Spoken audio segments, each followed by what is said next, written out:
So today's podcast is taking a lot of the questions we've gotten from active investors around Denver, actually all around Colorado, and they're looking at their portfolio, which has had huge equity gains the last years and last decade, and rents have gone up as well. And now where they're sitting at their rental portfolio, they have some options. And with what's going on in the market, we have a lot of interest in people moving to passive investment or less hands-on investments with their active rental properties. So I have Lon Welsh with Iron & Capital here, who's built out a fantastic spreadsheet to go through a scenario of an investor with about $1 million of equity in their portfolio and going through 4 options on what they could do with their portfolio. And some include paying capital gains and reinvesting the money.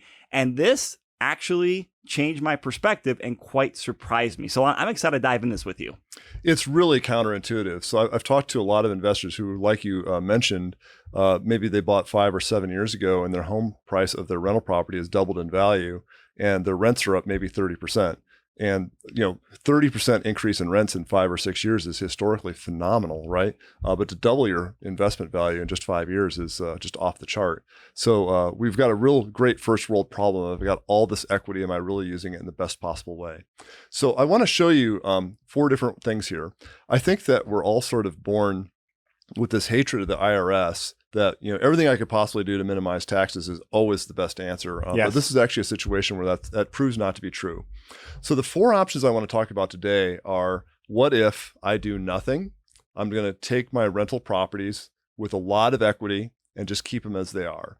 The next option is I'm going to sell them and pay the capital gains, and I'm going to walk through that in a little bit more detail and invest it in a passive investment fund like ours at National Diversified Fund 5. The next is I'm going to sell these things off. I'm going to pay the capital gains and build a stock and bond portfolio. And my last option is a Delaware Statutory Trust, a DST. So if you're not familiar with that, DSTs are a very passive form of real estate investing, and they've got an amazing advantage in that you can sell your old property, do a 1031 exchange and not have to pay the taxes to put it into the DST. So they're frequently a very popular choice for investors that are trying to find something in a 1031. They're not able to find something in the 45-day identification period. So as a last ditch, they put it into a DST just to have something to avoid paying the IRS, because God forbid we would ever do that. So if you look at the notes, you can download the sheet if you want. I've got some little details for you here so you can understand exactly what the assumptions were I used, because the assumptions really do matter a lot. So on the Delaware Statutory Trust, it has high costs, high fees, and low returns. I put in an analyzed return of 5%. I talked to about a dozen investors who have DSTs, and that was the average that they told me they're receiving in their DST. So that's why I picked that. For the stock and bond portfolio, I assumed that you would make 8.1% per year. Why did I pick that? So if you take a look, the stock market since 1970 has been right at 10% annual returns. The bond market since the 1920s has averaged 5.3% per year. So if you do a 60% stock, 40% bond portfolio, very traditional portfolio, historically you'd make 8.1. So option 3 with us on Ironton Capital, we've got a separate webinar that talks about the pros and the cons and what's involved in that. We're anticipating a 14 to 20% annual return with that. So I picked 17% as the middle value for us for that one.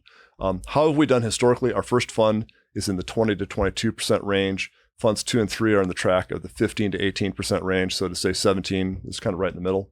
If you do nothing, I assume that you've mostly paid off the property. Not so much that you've been sending all this money in, but just that if the value of the property has doubled, and if you've just been making steady payments on your mortgage, you might only have 25 or 30% loan to value on this right now, and you've got a huge slug of equity that's trapped in there. But if you've only owned the property for, say, 5 or 7 years, you still have a lot of years of depreciation benefit coming. And I assumed that you'd get around 5% annual rent increases going forward. And one question, I know a confusion point, which you to clarify for like option 4, because you said it was like, I think you said about 8% return you assume for option 4, do nothing, or a 9% return. Can you talk about that? Because what a lot of investors see is they see their cash flow has gone up significantly from they bought the property 5 years ago because the rents have gone up, but they're actually making a lower return on their money. It's a mind pretzel. Can you give us a quick explainer on that? So we should probably actually do a podcast where we talk about just that one question in about 10 minutes of detail. So what is here is you create wealth in 4 ways. You've got the cash flow from operations. That's the part that's the tip of the iceberg above the water that's easiest for you to see. You've got a depreciation write-off that's a tax benefit. You've got the appreciation of the property, which is the lion's share of the wealth appreciation over time. And then lastly, every time you make a mortgage payment, the principal gets a little bit smaller as the renter helps you chip away at that principal balance. These are the 4 ways you create the wealth. So what's happening here is that I took a situation where an investor bought a small single family for about $300,000 several years ago. Now it's worth $600,000. So there's $300,000 of appreciation.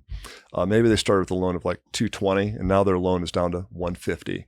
So they've got $450,000 of equity in this property that's available. So I assume they had like 2.5 of these. That's where the $1 million came from. So the problem is that their rents have gone up, their mortgage is the same. So their cash flow has increased during the 7 years that they've owned the property. But now, instead of dividing that cash flow on just like, say, an $80,000 down payment, we're dividing that cash flow by $450,000. So the way I like to think about this is that every time I renew a lease, I am buying the property from myself at the market value that day. I think a lot of investors get stuck in this mindset. Well, I bought this 7 years ago for $300,000. That's how I have to do the math. That is completely the wrong way to think about all this. And you'll always choose the wrong answer if that's your thinking. You always have the choice when it's time for lease renewal. I could sell this property today and I could take my $450,000 out and go do something else. And these are the 4 most common somethings that I see people do. So I did the math on all of them just so you kind of see what the implications would be. Great question. And just as a note, we are going to do a much deeper dive in that return equity and analysis because it's a very important topic on there. And we'll be talking a lot more about that in future podcasts. Yep. I've got a great example for you too. I actually just helped an investor this weekend do that analysis and he was shocked. So I'm excited to share this with your listeners. So here's what we've got. If we do nothing, we've got $1 million of equity. We're not going to sell. There's no capital gains tax due. So the $1 million is still at work and we're making 9% a year. And we'll show it in another episode, like where the 9% comes from. If I decide to invest passively, I'm going to sell the property, not 1031 exchange. So typically when I do this analysis for investors, about $100,000 is what's due to the IRS. So I only have $900,000 left to invest. So that's the basis. So we have $100,000 less, but we're going to invest at 17%. In the stock market, we're going to have $900,000 because we'll have to pay the capital gains, but we're going to invest this at 8.1% per year. And then the other option is the Delaware Statutory Trust. No capital gains because it does work at the 1031, but the problem is it just doesn't give that much of a return. It's only 5%.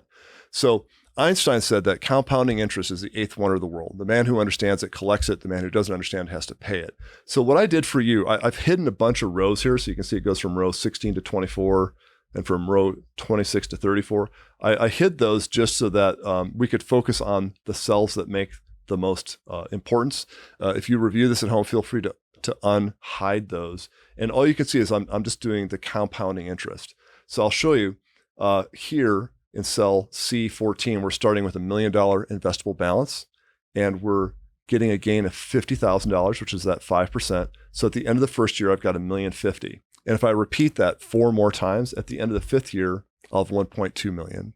And if I go for 5 more years after that, at the end of my 10th year, I'll have $1.6 million. So I can grow from $1 million to $1.6 million of wealth with the Delaware Statutory Trust. If I do the stock market, I'll be making 8% a year instead of 5%. And you can see that my growth is I almost double. I go from $900,000 to $1.96 million.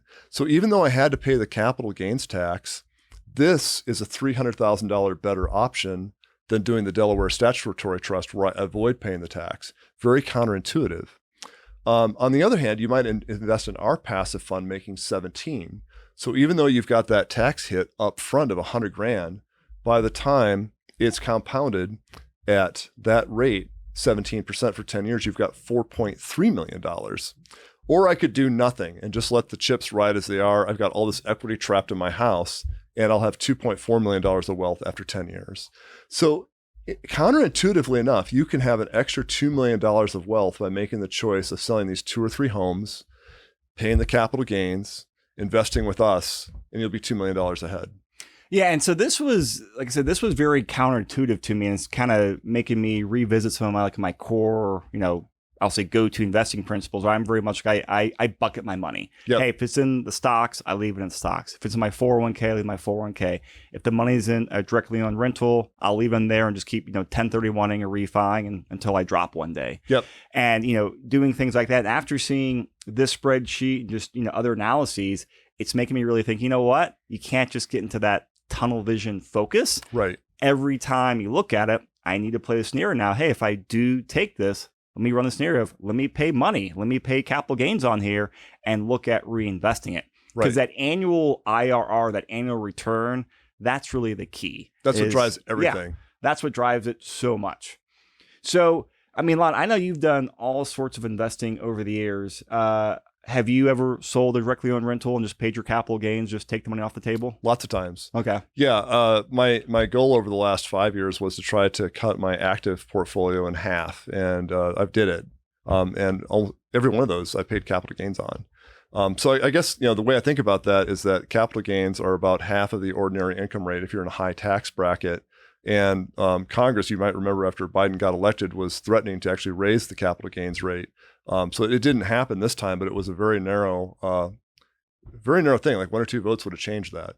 So if you're thinking that eventually you're going to sell and pay the capital gains, you might want to do it before there's a change in administration where, they take it. It goes up a lot.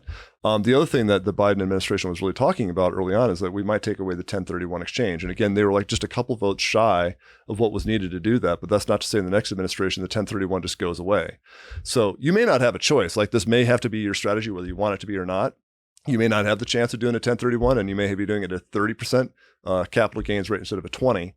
So when I was thinking about the political environment, I thought, I want to be more passive anyway. The rates are great right now. I'm just going to do this now. It's like pulling off a Band-Aid. And when I did the math, I come out ahead by doing this. So that made the Band-Aid not hurt a lot. Yeah. And this is, I know a lot of, other investors are going through similar, analyses right now for their portfolio. And that's something that I know you're always willing to talk to people about. Oh, yeah, of course. You started passive investing like about 4 or 5 years ago? Yeah, I started studying it 5 years ago, and I really started in 2019. I made 35 passive investments nationally between 2019 and early this year. And what's great is I can take a look at the 8 investments we made in 2019. Of those 8, 3 are sold, 2 are under contract, and 3 will need another, say, 2 to 3 years to go. And we're on track for like a 21% annualized return on that fund. Yeah. So if you let's just do it in here. Let's pop in 21%. So the bottom line number right now is 4.3 million. It goes to 6.1 million. So wow. You wouldn't think like going from 17 to 21 matters. It matters a lot. Oh no, those small percents add up over 10 years. Like that's why Einstein said this, the 8th wonder of the world. Now, if you're an investor out there and you're kind of sitting on your portfolio, sitting on some cash and trying to figure out what to do, reach out to Lon, reach out to me. We love talking about this. I started sitting passive investing about 2.5 years ago, and last year I actually wrote my first check into it. So I don't have your experience track record yet, but I like it a lot. I'm doing more and more investments onto there.